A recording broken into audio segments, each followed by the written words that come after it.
Saya ko talaga. Hello mga soy. Samahan niyo akong balikan ang journey ng anak ko. Eto nga guys, at umuwi na kami dyan. Kasi nga na akong Chloe ginagad ya. Ayan yung pagbili ng iPad ng papa niya sa kanya. Birthday gift niya nga yan. Kaya naman ito, magpasalamat ya ka rin meme. Thank you. Dress nga yung binigay ng team nila. Kaya ginawa naming paraan. Pinupunta nga kami dito ni Shai. Porgo, kahit nakalagagawan, oy ninilabas na kami. Dakal pong salamat talaga. O diba, ginawa ng paraan. Lalo yung mesanting. Kaya sana naman king pamalupot kitang dress ay ito. Kaso nga lang, sayang, hindi magagamit yung palda kasi white pants lang daw yung gagamitin nila. Bago ko nga siya pa-makeup, kailangan mabsine. Nuko, bengi pailaban po, ta dumanop yun. Na-vlog ko na dati yung pagpapaayos niya kay Shai. Siya po yung nagpapaganda kay Tintin. Thank you ulit. Shai Iglesia na napakagaling. Eto guys, at papunta na kami Ken. Oras na, nuko, naking kalawot from Pandakakit to San Fernando kami kanyan. O diba, kabisyume, pero okay lang yan. Malago naman nga ako. Siyempre, kailangan pag lumaban niya, suportado kami. Lalo na ipapa na. Ayan, kahit malawot siya, lagi namin siyang kasama. Malago na talaga yung anak ko.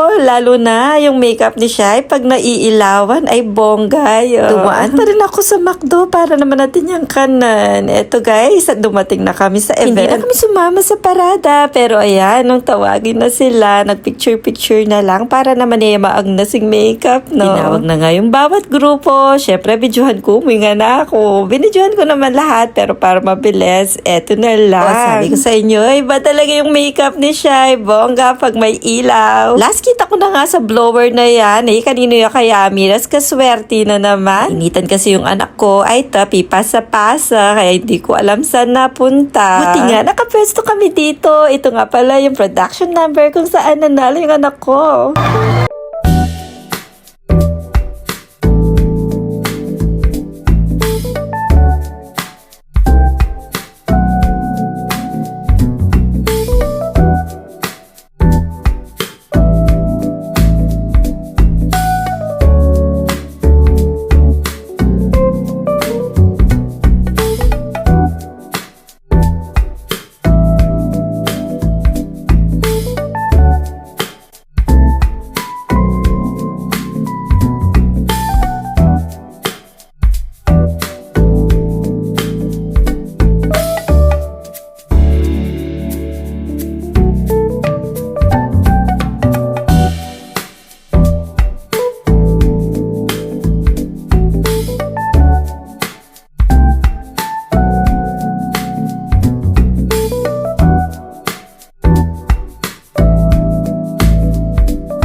O, diba? Panalo. Deserve na deserve mo talagang panalunin yan, anak ko. Congrats! Pero akala ko sa model na once na manalo ka sa production, ay may chance kang manalo dun sa Muse. Kaso, hindi pala ganon. Isa-isa ang ibinigay nila sa kanila. Ayan nga yung pagmumodel nila. Proud na proud ako sa anak ko at ginalingan niya talaga.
Labanan daw, maraming nag-sponsors at maraming judge. At napakaraming pa-premyo daw, lahat yata nabigyan noon. Yun daw, malapit yata yung election. Pero ngayon, dahil first time ko sumali dito, ayan, sabi-sabi lang yun. Ang dami talagang nanonood, kaya nakaka-proud talaga na isa sa mga anak ko ay nandito. Lalo na kung saan yung lugar kung saan ako pinanganak. Dati din consyal dito yung papa ko, kaya kung nandito ka lang pa, alam ko, proud na proud ka rin sa apo mo. Yung pinsan ko nga si Banban, ayun, pinalive ko dyan. Medical na kili-kili kin. Kaso sayang lang yung live, nabura lang. Syempre, naan pa mo copyright. Ang bilis nga ng laban, awarding na agad. Syempre, karug-karug takin. Our awarding ceremony. So again, we will be awarding, the SK officials will be awarding 3 Best News and 3 Best in Production number. The Honorable SK Chairman Edwin Ferreras, the Honorable Barangay Kagawad Rizal Tiang Cuenco, the Honorable Barangay Kagawad Ruben Bongbao. Guys and one, are you ready? Tingnan naman ang sigaw kung sino yung best nyo. We'll be awarding first the Best in Production number. For ranking wala pong pinaka-best doon. Okay, our Best in Production number is you. Congratulations from team G-Wool. You are one of the best in production number from team Dream High.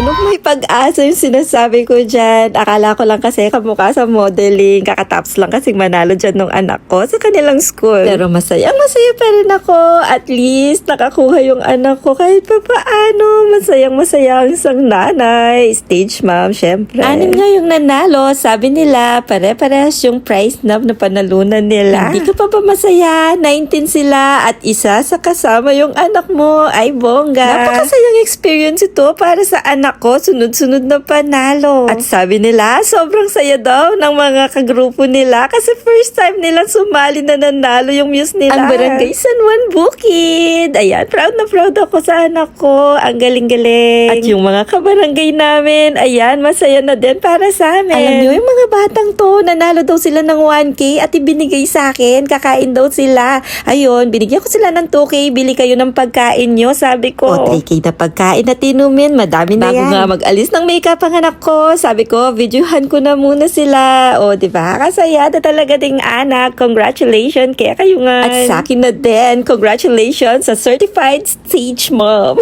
Ayan na nga yung mga binili nila at pinrepare na namin. Dapat, gana-gana kumabsi. Siyempre, pinanalunan nyo yan. O, mega ranap-ranap na naguding anak. Pasensya na, magsasavlogger yung tita. Kaya mega video ko, okay? May mga hindi daw nakasali, kaya kumuha sila ng pera sa akin para at least may ambunan la rin. Pero sana, napasaya namin kayo. Nag-stay lang naman kami ng konti dito para sa mama ko. Eto guys, at nanalo yung anak ko at madami tayong napasaya at napasaya na din nila kami. Siyempre. O diba, mangisnawa ka pa. Baka niya bag voice over. Katapos nga nilang kumain. Eto, at kami naman, hindi na kami nakasali. Siyempre, karakaldo. After nun, ay ni, shot na muna. Yun lang, bye!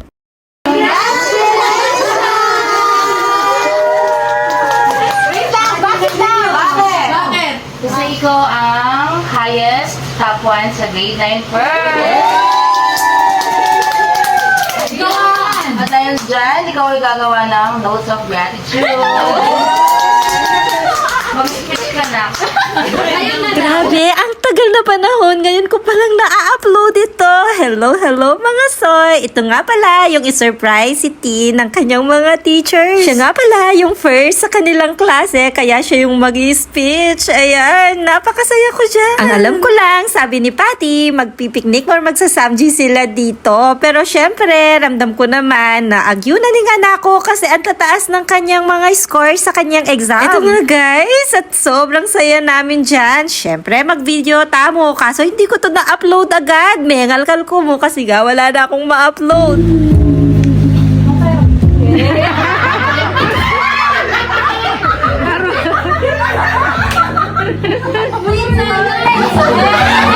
Tawanan, kantahan. Sobrang nakakamiss nga nung ganito. Ay, nuko, YT, bakit puro copyright? Ayan, ibo-voice over na lang natin. Halos late upload nga yung mga i-upload ko niyan. Grabe oh, hindi man sila umiinom pero ang saya ng grupo nila. Di kami masaya kami rin kaso malasing na kaya mang kanita. Hila, hindi man sila umiinom. Nakakamiss naman yung ganito. Bago nga sila umalis, ayan, napa-TikTok ko pa sila. Na-upload ko na nga to kasi syempre, TikTok yan. Anyway guys, pagkaalis nila, eto, may bisita pa ako. Kasama ko si Nabajoy. Kaso nakaalis na dyan si na Mikey. Kaya yan, nagtaporurot siya. Kaya ito, naubos namin yung mga iniinom namin. Yan nga yung birthday ni Tita Alma noon. Ay nuko, kalambat na panahon. Ngayon pa lang talaga na-upload. Pasensya na. Pero ewan ko kung mapapanood nyo hanggang dito yan. At least na-upload ko, sayang naman. Kinabukasan dyan, closing party na ni Natin. Ayan nga, at nagluto ako. Grabe, closing party pa yan. Papasok na sila dyan. Ngayon pa lang talaga. Sa CDC Clark nga sila, mag-closing party. Nandito nga si Bajoy tuloy. Sina Bonbon pala. Anyway guys, eto, nakapreskon talaga, Kenny. Kaya naman ang dami talagang nagpupunta dito.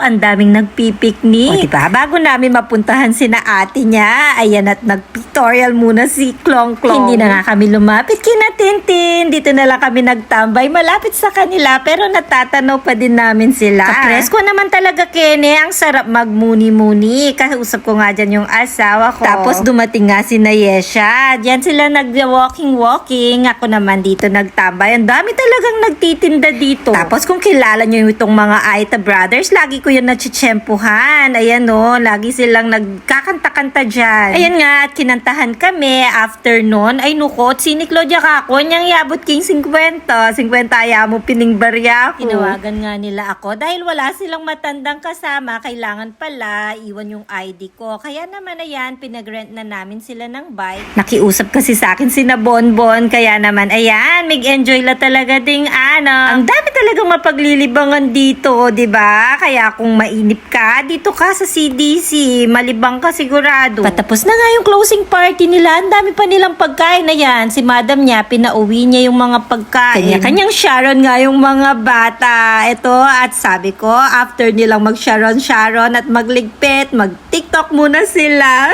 Nakakamiss nga yung mga batang to. Kaya naman ayan, malapit na naman ang pasukan. Ayan, see you soon. Kung makikita ko pa kayo kasi hindi na ako naghahatid. Nag-enjoy talaga yung mga bata. Nakita nyo naman. Anyway guys, yun lang naman. Maraming salamat panonood. Sa late upload lagi tayo. Yun lang. Next upload ulit. Late upload ulit. Bye!